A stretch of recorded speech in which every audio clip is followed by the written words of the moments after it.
देखिए, जहाँ पे आरसी में जो स्टूडेंट आ गया या आ गई, तो मुझे एक बात पक्का है कि यहाँ से वो कुछ ना कुछ लेके ही जाएगा। उनमें से जब मैं अपने स्टूडेंट को देखता हूँ, श्रुति भी just like them, she was as nervous as anyone else. क्योंकि मेरा ये मानना है कि स्टूडेंट्स की कामयाबी में माँ बाप के बाद सबसे ज़्यादा खुश टीचर होता है।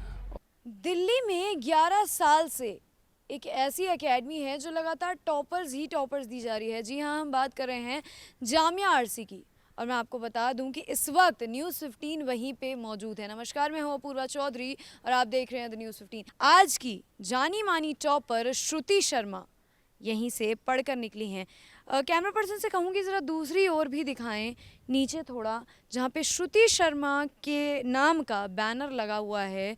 Professor Najma Akhtar, honourable vice chancellor Jamia Millia Islamia and Jamia fraternity, congratulate Shruti Sharma all India rank 1 and other achievers. आप देख सकते हैं जितने भी अचीवर्स हैं सबकी फ़ोटो यहाँ लगी हुई है और बीच में हंसती खिलखिलाती हुई श्रुति शर्मा का फोटो यहाँ पे लगा हुआ है। एक शिक्षक को बच्चों का भविष्य बनाने वाला इंसान कहा जाता है, जो एक बच्चे को फ्यूचर का राह दिखाता है, आगे चलने के पथ पर उसे प्रोत्साहन देता है।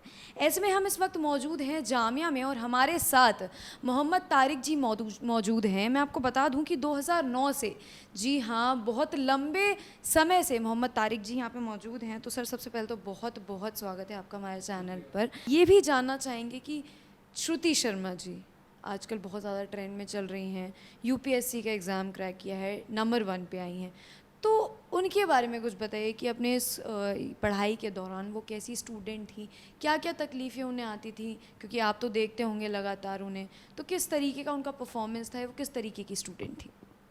देखिए, जहाँ पे आरसी में जो स्टूडेंट आ गया या आ गई, तो मुझे एक बात पक्का है कि यहाँ से वो कुछ ना कुछ लेके ही जाएगा। कुछ ना भी ले जाए तो कोई स्टूडेंट आजकल दूल्हा या दुल्हन लेके जाते हैं यहाँ से, कुछ तो जॉब भी हो गया और दूल्हा दुल्हन भी लेके गए। तो ये एक बरकत भी कह सकते हैं आप।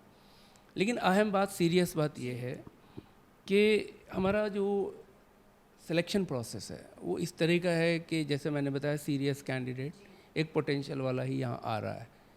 तो मुझे किसी भी स्टूडेंट में एक तो ये कि आईएएस आईपीएस दिख जाता है, दूसरा ये कि उनमें से कुछ ऐसे हैं, जैसे मैं 15-20% स्टूडेंट यहाँ पे हमेशा ऐसे होते हैं जिसके बारे में मैं कह सकता हूँ ये टॉप 10 वाले हैं। ये नहीं आते तो मुझे हैरत होती है। तो अगर ये टॉप 10 में है तो मुझे बहुत ज़्यादा हैरत नहीं हुई, एक खुशी तो होती है, हैरत नहीं होती, क्योंकि मुझे मालूम है कि ये आ सकते हैं। क्योंकि मैंने इनको बहुत करीब से देखा, इनके साथ बात की है, इनकी कॉपियाँ चेक करी हैं, इनके साथ मॉक में बैठा हूँ, इनके ख़यालात जानता हूँ, औरों के भी जानता हूँ। कंपटीशन तो इन्हीं में से है।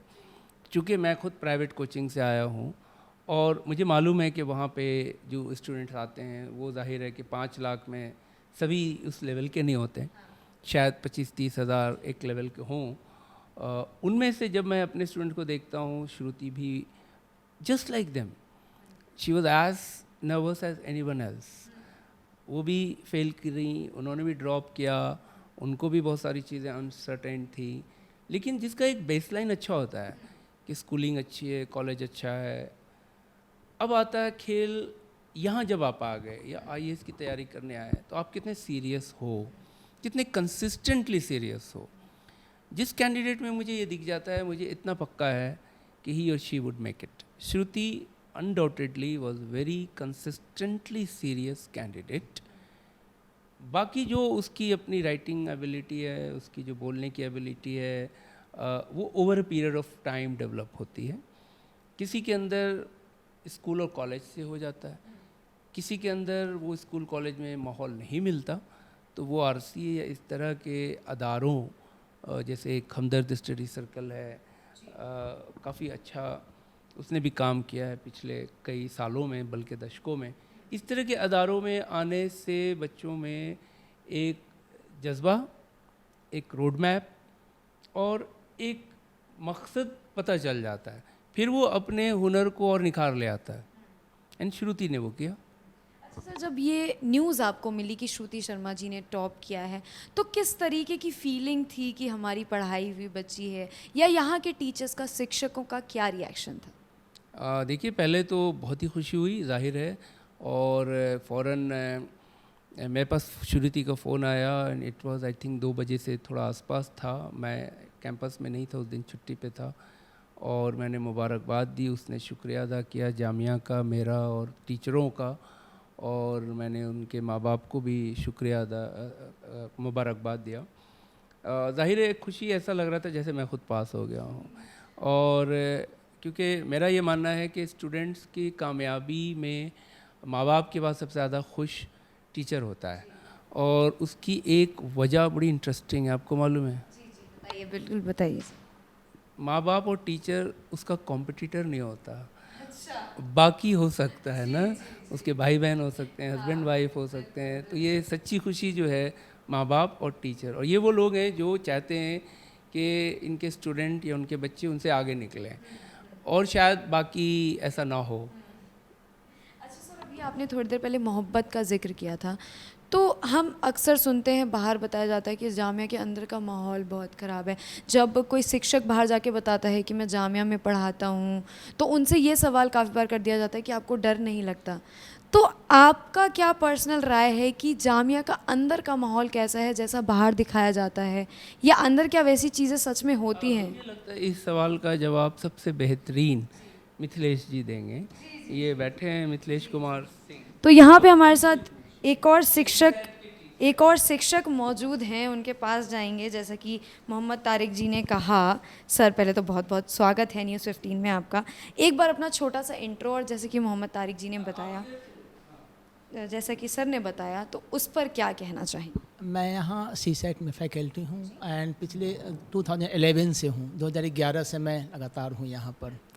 और जो आपने भी प्रश्न किया है कि अंदर का माहौल कैसा है और बाहर का, तो बाहर सिर्फ अखबारों में होता है या बाहर की अलग एक रुझान है। आप अंदर जाकर देखें, यहाँ लाइब्रेरी में या कहीं भी कोई किसी तरह का ये नहीं है आपस में भेदभाव, कोई भेदभाव नहीं है कहीं पर, किसी तरह का नहीं है। लेकिन बाहर में वही देखें, ये सिर्फ पॉलिटिशियंस हों या उनके तरफ का ये रुझान होता है। मैंने अभी भी आपसे कहा था कुछ देर पहले कि आप लाइब्रेरी में जाकर देखें या पार्क में देखें, कहीं किसी तरह का भेदभाव यहाँ नहीं है। कोई धर्म जाति कुछ नहीं है यहाँ पर। यहाँ लोग रात में भी एक साथ बैठकर पढ़ते हैं, घूमते हैं, खाना खाते हैं, सब कुछ यहाँ है। बट ये जो अखबारों में देखते हैं वो सिर्फ राजनेताओं का ये सब है। अच्छा सर, आरसीए की हम लगातार बात कर रहे हैं, तो आरसीए अपने स्टूडेंट्स को किस तरीके से सपोर्ट करता है कि उनका मनोबल जो है बहुत स्ट्रांग हो जाता है? देखिए, इसकी शुरुआत सबसे पहले ऐसे होती है कि हम एंट्रेंस टेस्ट जब लेते हैं तो पहले ये डिसाइड कर लेते हैं कि एक सीरियस कैंडिडेट आ रहा है या आ रही है या नहीं। अगर आपने सीरियस कैंडिडेट नहीं चुना तो वहीं से प्रॉब्लम शुरू हो जाता है।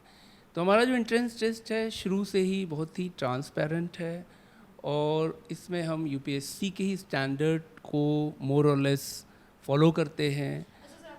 थोड़ा सा काटना चाहूँगी, माफ़ी चाहूँगी। आपने बोला कि सीरियस बच्चों को चूज़ करते हैं, तो ये पता कैसे चलता है कि ये बच्चा सीरियस है या उतना सीरियस नहीं है? कोई इंट्यूशन नहीं होता, लेकिन हम टीचर लोग हैं, हम क्लास में आपको बता देंगे एक हफ्ते के अंदर कि इस क्लास में कितने स्टूडेंट सीरियस हैं, कितने नॉन सीरियस हैं। वो उनके रिस्पॉन्स से पता चलता है। जब हम कोई सवाल दे रहे हैं, आप कितना जवाब सही दे रहे हैं और कितना आप इंटरेस्ट लेकर दे रहे हैं, एक तो ये तरीका होता है। दूसरा ये कि जब हम इंट्रेंस टेस्ट ले रहे हैं तो एक हमने थ्रेशोल्ड रखा हुआ है ऑब्जेक्टिव टाइप का, एसे का, कि अगर एक स्टूडेंट ने हमारे 60 में से 30 कर लिए, जिसका लेवल बहुत हाई था, इसका मतलब है उसने पढ़ाई की है। बिल्कुल ऐसे ही इंटरव्यू में 5 लोग बैठे हैं, 5 लोग मिल के कह रहे हैं कि इसको 30 में से इंटरव्यू में 20 देना चाहिए, तो दैट मीन्स कि उसका सीरियसनेस चेक हो रहा है। It's kind of CT scan. मैं ये कह रहा था कि एक तरह का सिटी स्कैन है, एक तरह का ब्लड रिपोर्ट है, एक तरह का प्योरली, और कोई तरीका तो नहीं होता ना, इंसान कैसे जांचेगा।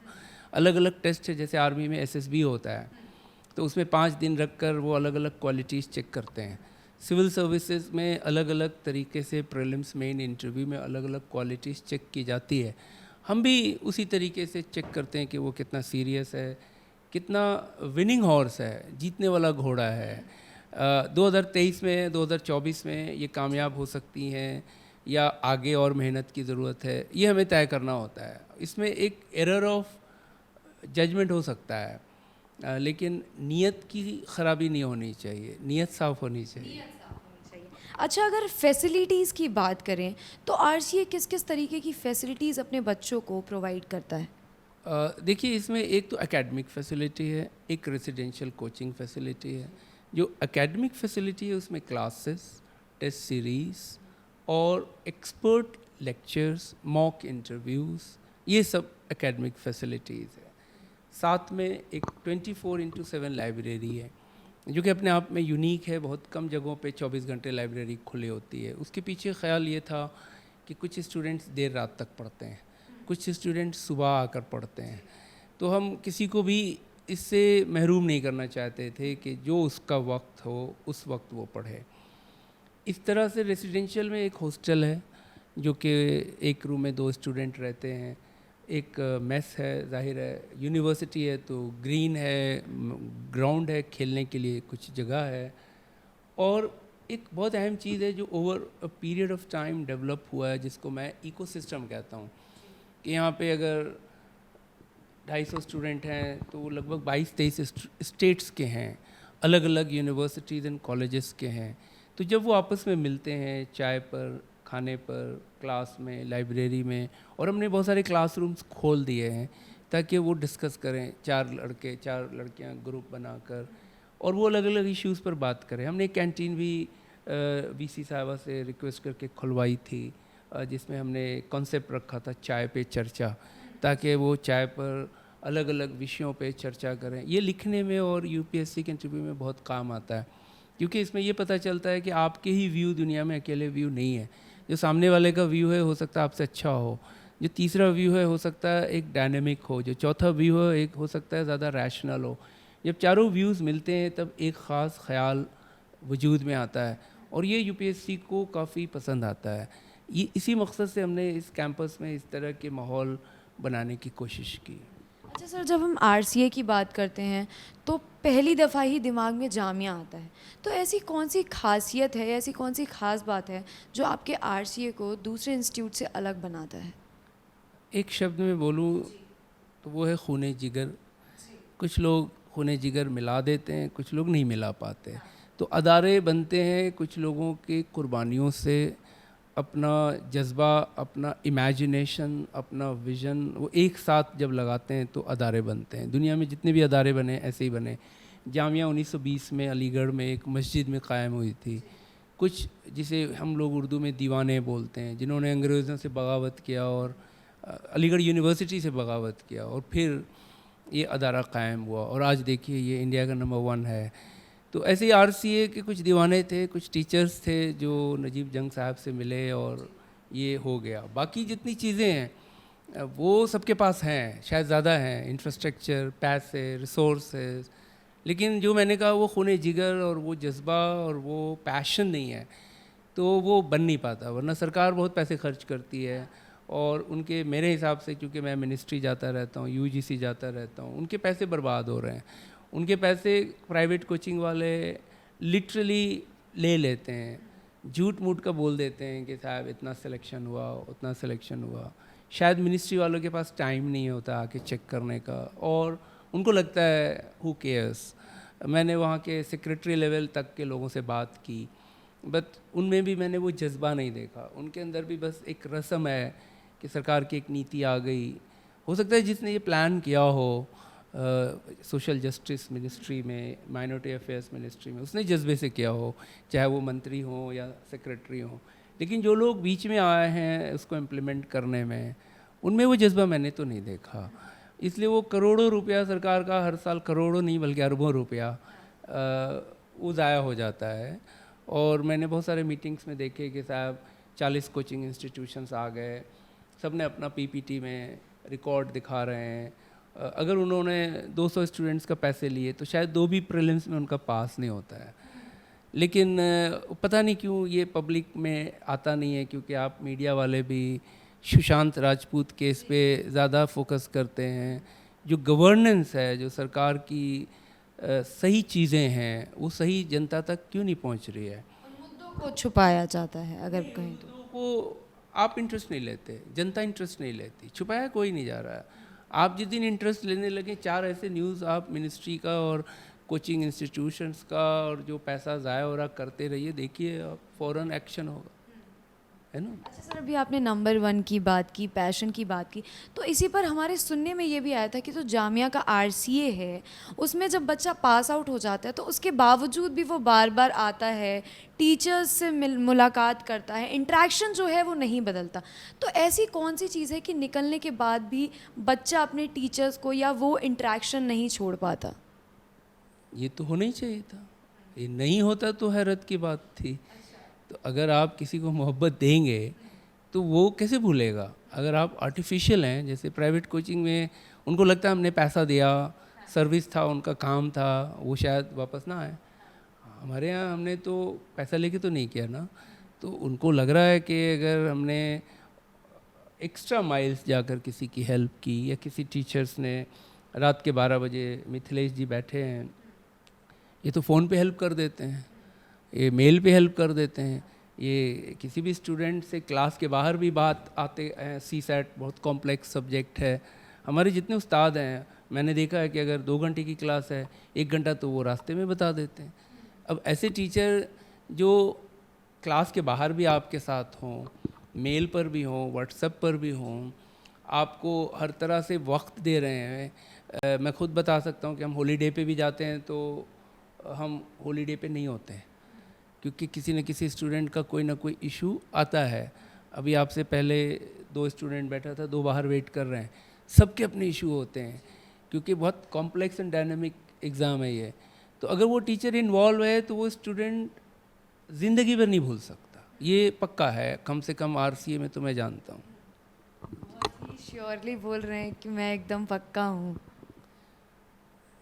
दिल से जो आह निकलती है असर रखती है, और किसी भी वक्त उनको ये ना लगे कि उनका डिप्रेशन के शिकार हो जाएं। बहुत सारे स्टूडेंट अनफॉर्चुनेटली हो जाते हैं। मंजिल से आगे बढ़कर मंजिल तलाश कर, दरिया तुझे मिले समंदर तलाश कर, हर शीशा टूट जाता है पत्थर की चोट से, पत्थर ही टूट जाए वो शीशा तलाश कर।